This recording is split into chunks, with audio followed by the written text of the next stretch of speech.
Bonjour, je suis Marion, je travaille chez Mindbase au service client et dans cette vidéo, je vais vous expliquer comment créer une cible à partir d'un fichier. Donc, nous allons créer une cible en passant donc par le menu Outils Cible, puis Créer une cible.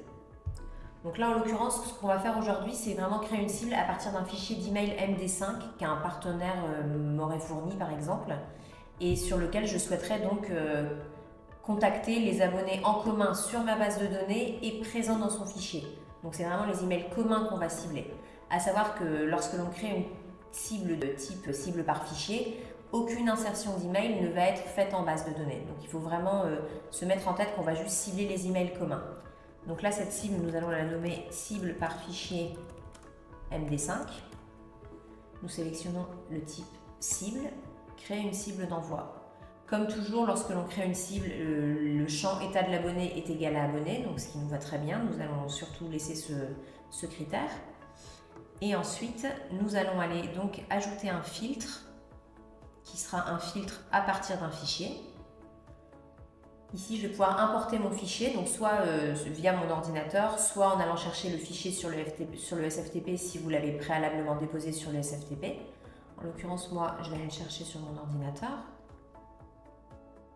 Alors, ce qui est très important avec les cibles par fichier, c'est vraiment de respecter le format du fichier attendu, sinon cela générera une erreur.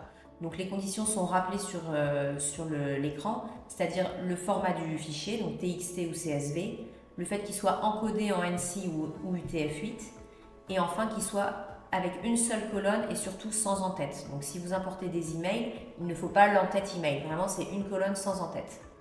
Donc là, ce que j'importe, moi, ce sont donc des MD5. Je vais donc aller choisir le champ MD5, là, dans le menu déroulant, pour dire ce que contient mon fichier. Donc je choisis MD5.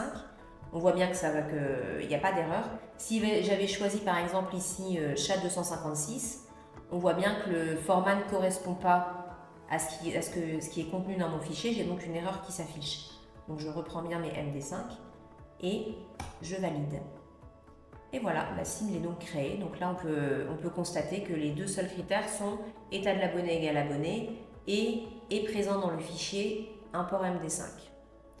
On peut calculer le résultat de notre cible en cliquant sur calculer et cliquer sur voir les contacts pour voir le résultat de votre cible.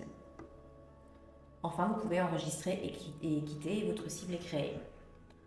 Pour plus de conseils, n'hésitez pas à nous suivre sur les réseaux sociaux et je vous dis à très bientôt.